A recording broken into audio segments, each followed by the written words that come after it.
Thanks for staying with us. You're watching WION The World is One. I'm Adhya Chaneja and this is Speed News. Let's start with all the stories making headlines today.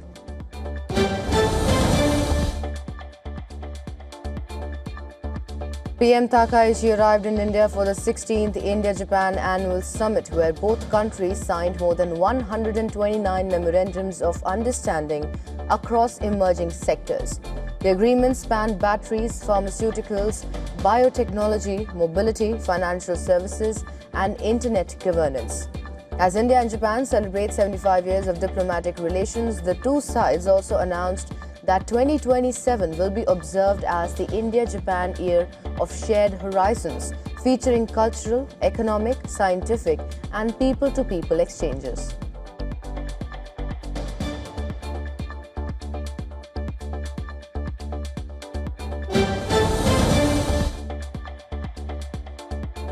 India and Japan have unveiled a 16-point roadmap to strengthen their special strategic and global partnership, expanding cooperation well beyond trade and investment. Now, the plan was announced after the 16th India-Japan Annual Summit in New Delhi and places a strong focus on economic security, artificial intelligence, defense cooperation, resilient supply chains, and clean energy as key pillars of the relationship.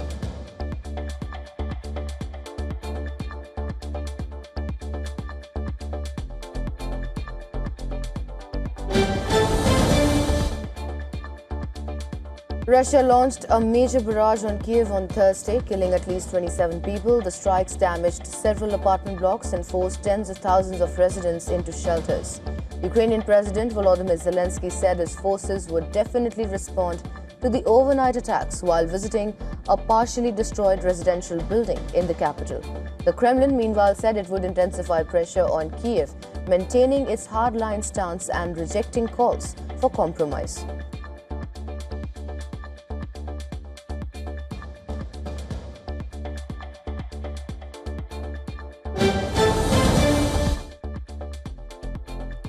UN Secretary-General Antonio Guterres condemned the Kyiv attacks. Spokesperson Stefan Dujarric said that strikes on civilians and civil infrastructure violate international humanitarian law and must stop immediately. Meanwhile, Zelensky urged the United States to approve licenses for domestic production of Patriot air defense missiles.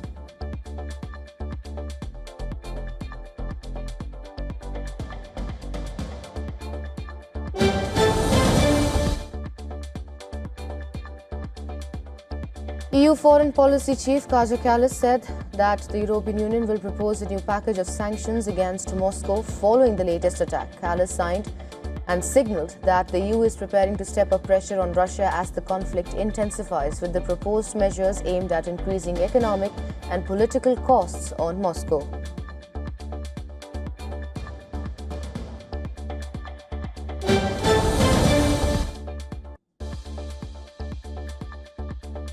Iran has begun a state funeral for former Supreme Leader Ayatollah Ali Khamenei with ceremonies across multiple cities. Authorities in Tehran unveiled the coffin of the late leader as preparations accelerated for funeral prayers and a nationwide procession.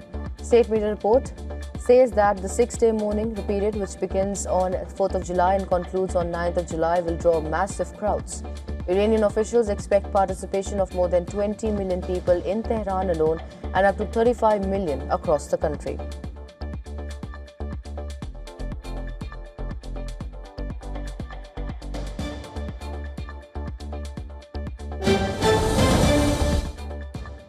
According to Iranian representative in India, Mojtaba Khamenei will not attend the state funeral of his father, former Supreme Leader Ayatollah Ali Khamenei. Earlier, Iranian authorities had refused to confirm or deny his presence. He has remained largely out of public view since reportedly sustaining serious injuries in earlier US and Israeli strikes. Well, he has issued written statements but has not appeared publicly. Authorities have not announced who will lead the funeral prayers, and key details of the ceremony remains undisclosed as well.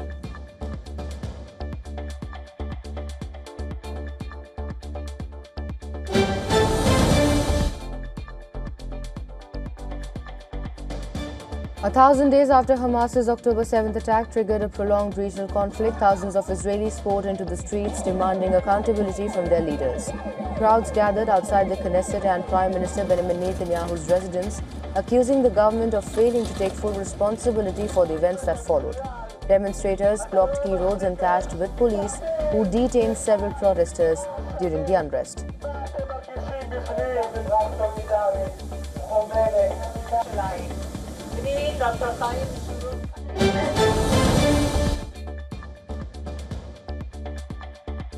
Families, friends and survivors gathered at the Nova Music Festival Memorial to honor those killed in Hamas's 7th of October attack. The attack killed about 1,200 people across Israel and saw Hamas take 251 hostages into Gaza.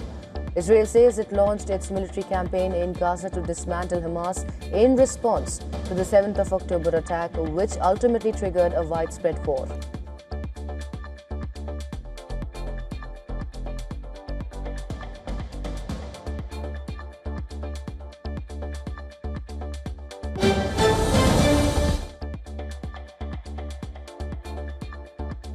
Despite last October's ceasefire, the 1,000-day milestone brought little change for people in Gaza. Families continue to live in displacement camps and children wait in line for water as widespread destruction remains visible across the enclave. While the fighting has largely subsided, negotiations remain at an impasse over a permanent agreement, Gaza's reconstruction and the territory's future governance.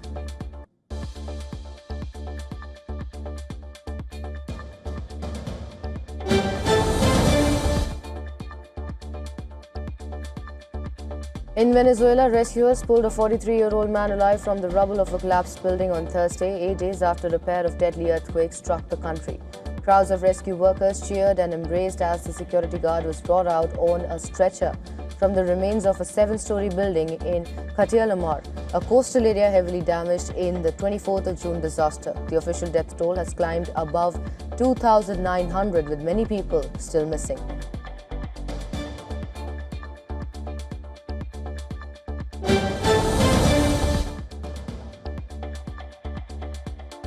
The Democratic Republic of the Congo reported 1,406 confirmed Ebola cases, including 438 deaths. Authorities intensified response efforts across eastern provinces, where the outbreak remains concentrated, while health officials strengthened surveillance, treatment and logistics operation. Well, this amid warnings from international partners that insecurity and population movement are hampering containment.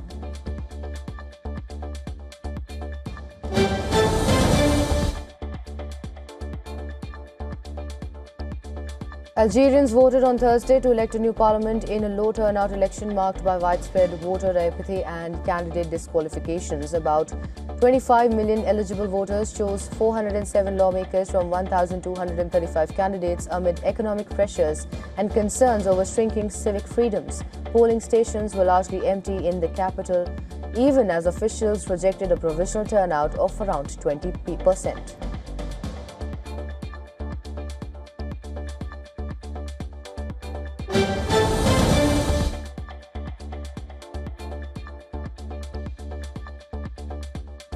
The annual Amarnath Yatra began in Jammu and Kashmir as the first batch of pilgrims arrived in the valley en route to the cave shrine. Lieutenant Governor Manoj Sinha flagged off a group of 4,822 devotees from Bhagwati Nagar Yatri Niwas in Jammu. Officials across districts welcomed the convoy along its route as arrangements were stepped up for the pilgrimage.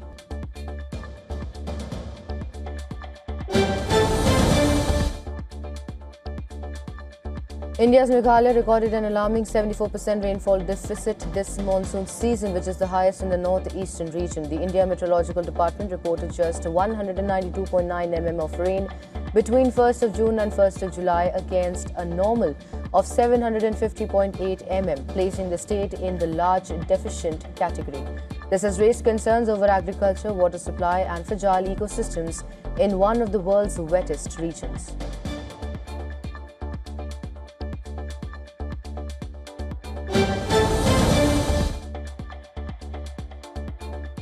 Nearly 3,000 people were evacuated in southwestern France after wildfires tore through campsites near Sainte-Marie-la-Mer and spread to nearby regions. The blaze destroyed mobile homes, forcing tourists and residents to flee. The fire also prompted the deployment of 200 firefighters and 4 water-bombing helicopters. The flames were fueled by weeks of dry weather, following a record-breaking heatwave.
A wildfire tore through a forest in northern Spain on Thursday as authorities warned of an elevated fire risk driven by worsening drought and sustained high temperatures expected into early July.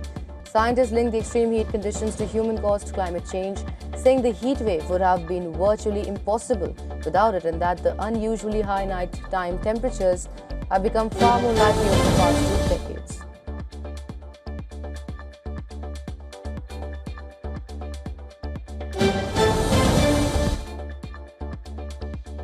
Millions across the eastern United States sweltered under a powerful heat dome on Thursday as temperatures surged past 38 degrees Celsius in cities including New York, Philadelphia and Washington. The mercury has broken long-standing records, straining power grids and prompting officials to open cooling centers and issue safety warnings ahead of the 4th of July holiday weekend.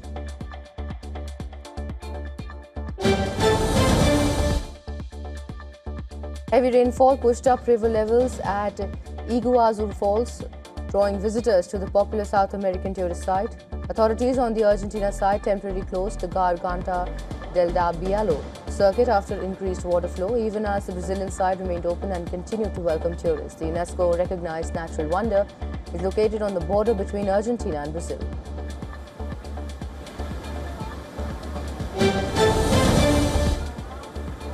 Google has joined hands with the FBI and cybersecurity partners to dispute the NetNut residential proxy network and the Popa botnet, which were used to hide and route malicious internet traffic. But Google said it disabled accounts used to control the malware network and shared intelligence with law enforcement. The company said the operation has reduced NetNut's network by millions of devices, dealing a major blow to its operations.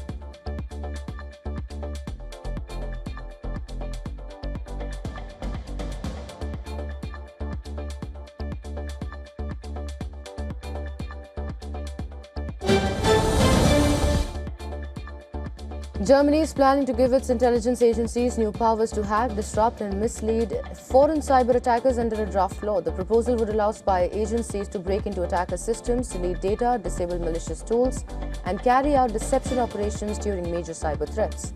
The reforms, driven by rising security concerns linked to Russia, would also introduce strict oversight through a new independent control council to approve the most intrusive surveillance measures.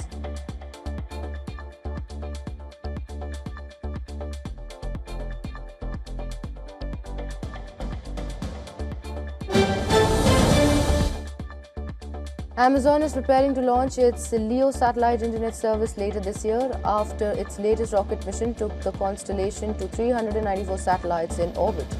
The service will initially start in polar regions before expanding globally as more satellites are deployed.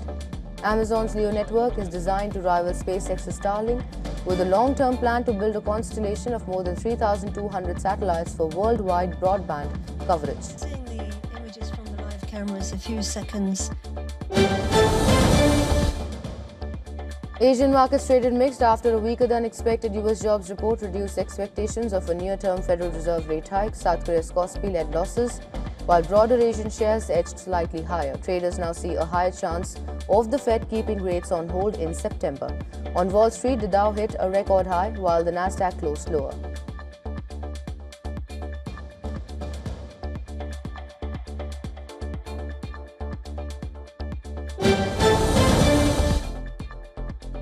Oil prices edged higher ahead of the long US holiday weekend as cautious optimism over US-Iran peace efforts supported sentiment. Brent crude traded above $72 a barrel, while WTI rose to nearly $69.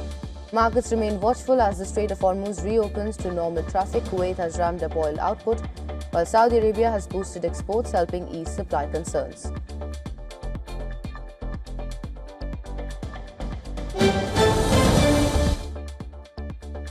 Gold prices rose and were headed for their first weekly gain in 5 weeks after weaker than expected US jobs data reduced expectations of further Fed rate hikes. Traders have scaled back bets on a September rate hike, while continued central bank gold buying provided additional support to the precious metal.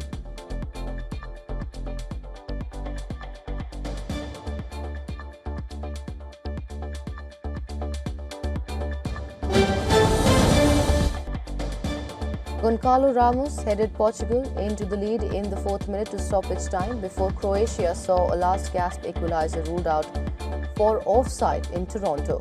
Earlier, Cristiano Ronaldo had helped haul his team back into the contest, bearing a 68th minute penalty to carry out Croatia's 53rd minute opener. Later, Ronaldo joined a frenzied celebration after Ramos glanced home a sensational header deep into injury time to give Portugal the lead.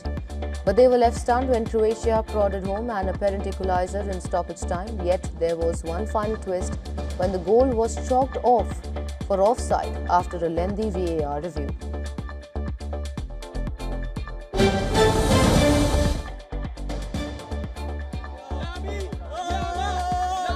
A brace from Mikel Oyarzabal and a header from Pedro Porro secured the victory as Spain outclassed Austria 3-0. Spain gradually ratcheted up the pressure during the first half as Austria's defence finally buckled in the 36th minute. After the break, Porro headed home his first goal for Spain in the 89th minute. Another Cucurella cross found a completely unmarked Oyarzabal in the penalty area, and he slotted the ball home to complete his brace and wrap up a comfortable 3-0 victory.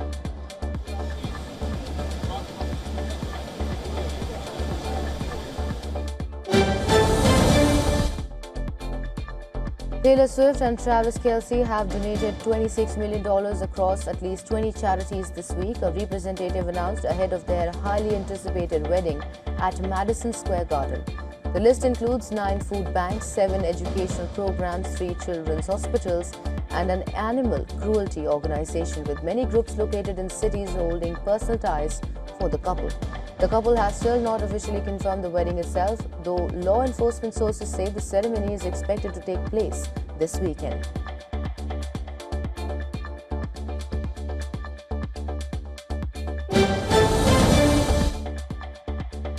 Kim Kardashian's 7-year-old son, Sam West, is set to make his voice acting debut in the Angry Birds movie 3. He will be leading his voice for the role of baby hatchling Ollie.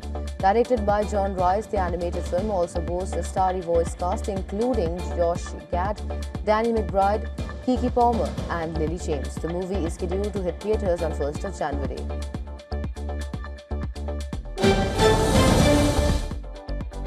The Michael Jackson biopic, Michael, has become the highest-grossing biopic of all time. The movie has earned $977 million worldwide. It has now officially edged past Christopher Nolan's Oppenheimer, which had earned $975 million globally in the year 2023.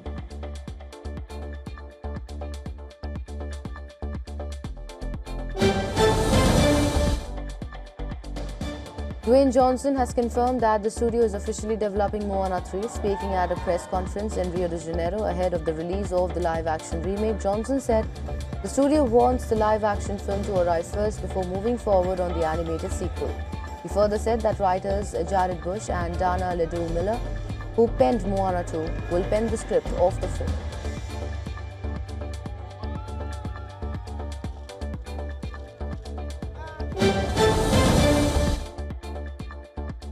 Olivia Wilde, Edward Norton, Seth Rogen and Penelope Cruz walked the red carpet together for the Los Angeles premiere of The Invite, directed by Wilde from a script by Rashida Jones and Will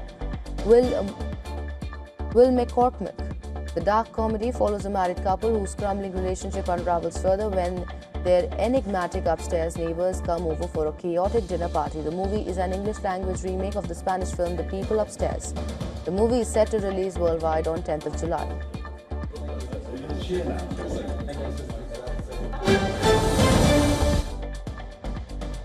Indian actor Aamir Khan has officially confirmed he will marry his partner Gauri Sprat on 5th of July in an intimate ceremony. During an interaction with the media, Khan said in Hindi that the ceremony will be an intimate affair with around 150 guests.